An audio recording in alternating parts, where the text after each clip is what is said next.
تو اب وہ کہہ رہے ہیں ہم ویسٹ بینک کو بھی لے رہے ہیں، یعنی جینوسائڈ کی اکاؤنٹیبلٹی تو بہت پیچھے رہ گئی، اب وہ ویسٹ بینک کو بھی لینے جا رہے ہیں جہاں پر روزانہ سیٹلرز اٹیک کر رہے ہیں، روزانہ کتنے گھروں سے کتنی فیملیز کو نکالا جا رہا ہے، کتنے لوگوں کو مارا جا رہا ہے اور زخمی کیا جا رہا ہے ویسٹ بینک کے اندر، ٹھیک ہے؟ تو اسرائیل آگے بڑھ رہا ہے، اس کا اگریشن مزید ایکسپینڈ ہو رہا ہے، یہ بہت ہی خوفناک بات ہے، یہ ریجن کو ریجنل وار کی طرف دھکیلنے والی بات ہے۔ یہ جو اب مزید کہ ادھر بومبنگ کریں گے اور مطلب 4 ملکوں پر وہ بمباری کی دھمکی دے رہے ہیں، ویسٹ بینک کو انیکس کرنے کی دھمکی دے رہے ہیں۔ اسرائیلی آرمی چیف نے کہا ہے کہ ہماری جو سیکورٹی ہے وہ ابھی اس کی گارنٹی نہیں دی ریجن نے، تو ہم ایک فائٹنگ راؤنڈ ختم کریں گے اور پھر دوسرے میں داخل ہو جائیں گے، یہ ان کا یعنی سوچ ہے، ایک راؤنڈ آف فائٹنگ ہمارا ختم ہوگا تو ہم دوسرے میں داخل ہو جائیں گے۔ ابھی وہ روانہ ہو جائے گا امریکہ کے لیے، تو اس نے اس وقت جب وہ ایک میٹنگ بلائی ہے جس میں سموترج بھی شامل ہے، جس میں بین گور بھی ہے، سیکورٹی اپریٹس اور یہ اعلیٰ آفیشل جب اس میں شامل ہیں، جس میں ساری ڈسکشن کے ٹرمپ کے ساتھ کیا کرنا ہے، غزہ میں yellow line second phase so called جو کہ نہیں ہوگا، انٹرنیشنل فورسز جو کہ نہیں آئیں گی، ویسٹ بینک لیبنان کی جنگ، شام، F-35 کے حوالے سے بھی خبر آ رہی ہے، اور ایران، یہ سارا جو اس میں ڈسکس کیا جائے گا۔ نتنیاہو نے کہا ہے کہ ہم ریجن کو F-35 نہیں لینے دیں گے، ہم ریجن کو F-35 نہیں لینے دیں گے، یہ نتنیاہو نے کہا ہے۔ کہتا ہے کہ ہمارے جو اینیمیز ہیں حماس، حزب اللہ اور Yemen, of course Iran, they are re-arming to strike us again۔ Hamas, Hezbollah اور یمن اور ایران ہمارے پر دوبارہ حملہ کرنے آ رہے ہیں، یعنی حماس سے یہ 2 سال سے جینوسائیڈ کر رہے ہیں، اور حزب اللہ تو ابھی بھی وہ موجود ہیں اور ان پر دوبارہ حملہ کرنے آ رہے ہیں۔ اچھا، سیریا کے حوالے سے اس نے کہا کہ یہ ایک نیا تھریٹ ہے ہمارے لیے اور ہم اس کو واچ کر رہے ہیں کلوزلی، اور پھر F-35 کے حوالے سے اس نے سعودی عربیہ اور ٹرکی کا نام لیے بغیر کہا we will not allow any country in the region to obtain F-35، ہم ریجن میں کسی کو بھی الاؤ نہیں کریں گے۔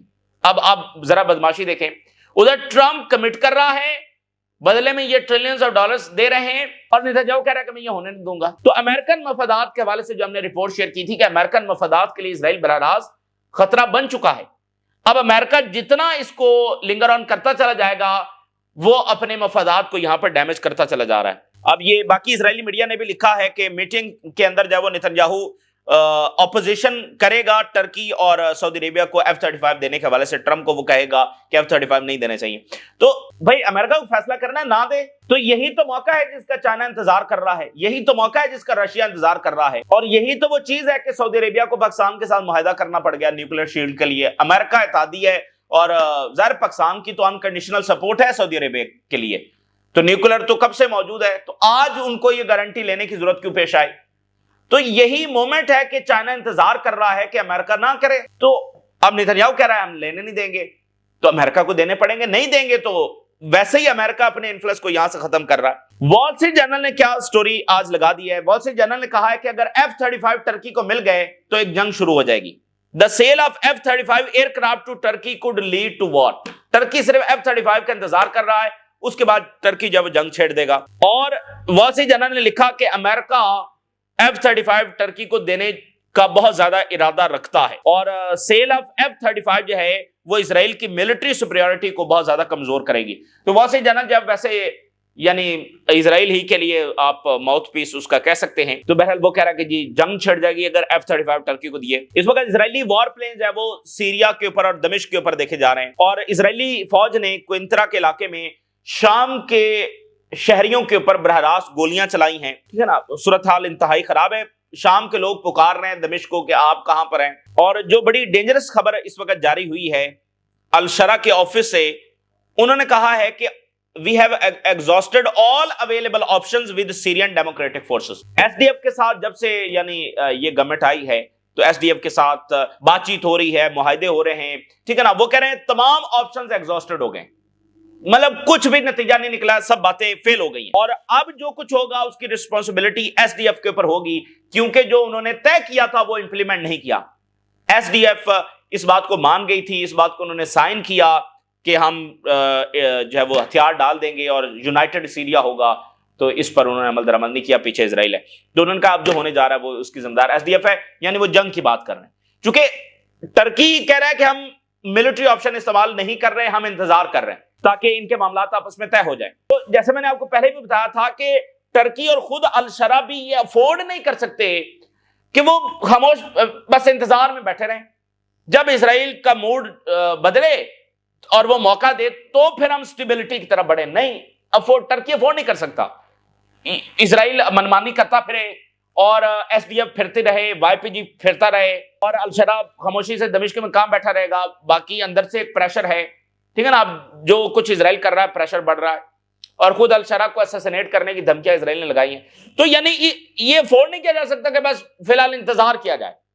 تیزی کے ساتھ سٹیبلٹی کی طرف صورتحال کو لے کر جانا ہے. تو اب سیریا نے یہ اناؤنس کر دیا کہ کوئی نتیجہ نہیں نکلا ہماری ٹاکس کا، اور Israel and Turkey in Syria, وہ جنگ کے خطرات بہت زیادہ ہیں. ایجپشین ڈپلومیٹ نے بتایا کہ سیریس کنسرن ہے کہ ایک ملٹری کلیش ہو سکتا ہے ٹرکی اور اسرائیل کے درمیان. بوتھ ملٹریز، اسرائیل اور ٹرکی کی، وہ اس پاسبلٹی کی پریپریشن کر رہی ہیں کہ ہمارا کلیش سیریا میں ہو سکتا ہے. اسرائیل نے کہا ہے کہ وہ ٹرکی کی کسی ایکٹیویٹی کو سیریا میں قبول نہیں کرے گا. یعنی وہ اس نے ایک ایسی بات رکھی ہے کہ جو ٹرکی افورڈ ہی نہیں کر سکتا. بھائی وہ کیوں نہیں ایکٹیویٹی میں کر سکتا سیریا کے اندر، ٹھیک ہے نا. تو اس نے ایک ایسی چیز طے کر رکھی ہے کہ جو ٹرکی افورڈ، تو ٹرکی نے ابھی تک کچھ کیا نہیں ہے، لیکن وہ ظاہر ہے کہ زیادہ دیر خاموش نہیں بیٹھ سکتا، اس کو آنا ہی آنا ہے. تو اس میں ایجپشین ڈپلومیٹ نے یہ کہا کہ امریکہ مکمل طور پر اسرائیل کو سپورٹ کرے گا if fighting breaks out. تو یہاں پر دو طرز کی جنگ چھڑ سکتی ہے، یعنی براہ راست کلیش ہو سکتا ہے، اور دوسرا کہ جیسے مثال کے طور پہ ایس ڈی ایف اور الشرا کی فورسز کی اب کلیشز تو ہو رہے ہیں، ایک براہ راست جنگ چھڑ جائے تو اوپر سے ٹرکی ایس ڈی ایف کے اوپر بومبنگ کر رہا ہوگا براہ راست، یعنی اس کے ملٹری اٹیک شروع ہو جائیں گے.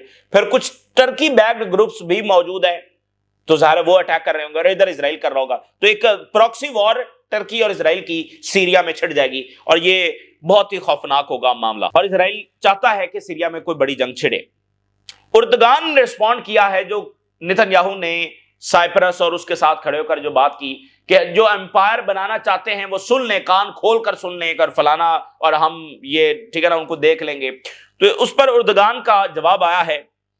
انہوں نے کہا کہ we do not take what does not belong to us. ہم وہ نہیں لیتے جو ہمارا نہیں ہے، لیکن جو ہمارا ہے ہم وہ الاؤ نہیں کریں گے کہ وہ ہم سے کوئی چھینے، ٹھیک ہے نا. جو ہمارا نہیں ہے ہم وہ نہیں لیں گے، اور جو ہمارا ہے وہ ہم کسی کو لینے نہیں دیں گے. یہ اردگان نے جواب دیا ہے نتن یاہو کو.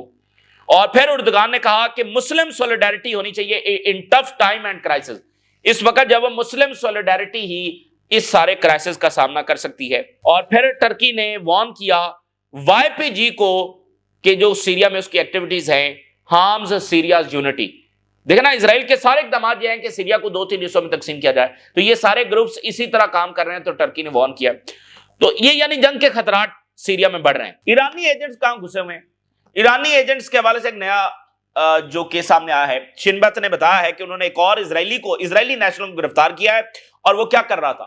وہ فوٹوز لے رہا تھا، ویڈیوز لے رہا تھا. جو نفتالی بینٹ ہے، جو پچھلا ان کا وزیر اعظم ہے، اس کے گھر کی تصاویر وہ لے رہا. تو ایران کی انٹیلیجنس نے اسے اسرائیلی کو ہائر کیا ہوا ہے، اور یہ ایران جب تصویریں بھیج رہا تھا. یعنی ایران پتہ نہیں کون کون سے آپریشن کر رہا ہے. یہ تو وہ ہے جو پکڑے جاتے ہیں اور ہمارے سامنے ڈیٹیل آتی ہے. تو یہ پتہ نہیں کب سے تصویریں لے رہا ہوگا، اور کون کون سے مقامات کی تصویریں لی ہیں، اور پتہ نہیں ایران کون کون سے آپریشن کر رہا ہے. تو یہ پوری انٹیلیجنس یلغار ہے جو ایران اسرائیل پر کر چکا ہے، اور ایک سائبر یلغار ہے جو ایران اسرائیل پر کر چکا ہے. اور ادھر وہ یہ کہہ رہے ہیں کہ شن بیت چیف نے یہ کہا ہے، شن بیت چیف نے کہا ہے کہ drone weapon smuggling from Egypt and Jordan is a strategic threat to Israel. Strategic threat to اسرائیل.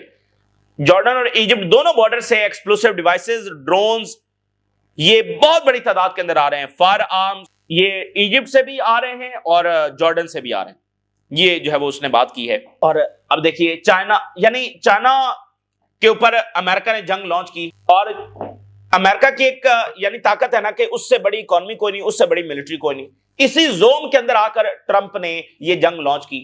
تو ہم نے اس وقت کہا کہ یہ گیمبل ہے، کہ خبریں یہ ہے کہ امریکہ کی پاور ڈکلائن کر رہی ہے. تو اگر امریکہ چائنا کو نہ جھکا سکا تو یہ بات اسٹیبلش کر جائے گی کہ اب وہ اکنامک ڈومیننس نہیں ہے امریکہ کی. تو بات تو اس سے بھی زیادہ الٹی پڑ گئی. اس نے چائنا کو کیا جھکانا تھا، اس کو خود جھکنا پڑا ہے چائنا کے سامنے. یعنی برابری کی سطح پر بھی معاملات نہیں ہوئے. جو معاہدہ ہوا وہ بھی عمل درآمد امریکہ نہیں کروا سکا. China caps rare earth restriction despite U S trade deal. China نے میننگ فل انداز کے اندر اپنا کنٹرول مٹیریلز اور منرلز کے اوپر ختم نہیں کیا. یہ باقاعدہ معاہدہ ہوا، یہ منرلز وہ دے دیں گے، جو کہ انہوں نے نہیں دیے. یعنی یہ تو امریکہ کے لیے بہت بڑا سیٹ بیک ہے. تو یہ جو بڑی پاورز جو ہوتی ہیں نا، جب ان کی لڑائی ہو رہی ہوتی ہے تو اس میں چیزیں ایسے ہی اسٹیبلش کی جاتی ہیں کہ کس کی پاور کہاں جو ہے وہ ختم ہو گئی ہے. یعنی وہ تو آخری ٹائم ہوگا نا جب چائنا اور امریکہ کی فوجیں براہ راست آپس میں لڑ جائیں گی، اس میں جو فاتح ہوگا پھر ایک چیز، وہ تو ایک آخری ٹائم ہے. اس کے بعد پتہ نہیں کیا ہوگا، اور وہ نیوکلیر جنگ ہوگی تو پتہ نہیں کیا رخ اختیار کرے گی. تو لڑائی تو اسی صورت میں جاری ہے، ٹھیک ہے نا. جہاں پر سب سے بڑی چیز یہ تھی کہ اکنامکلی اب امریکہ چائنا کو جھکا نہیں سکتا ہے. یہ بہت بڑی ڈیولپمنٹ ہے، اور اسی چیز نے اب چائنا کو انکریج کیا ہے کہ وہ مزید اقدامات بھی اٹھائے. تو یہ تازہ ترین صورتحال جو آپ کے ساتھ شیئر کیا، اپنے رائے ضرور آگاہ کریں. اجازت دیجیے، اللہ حافظ.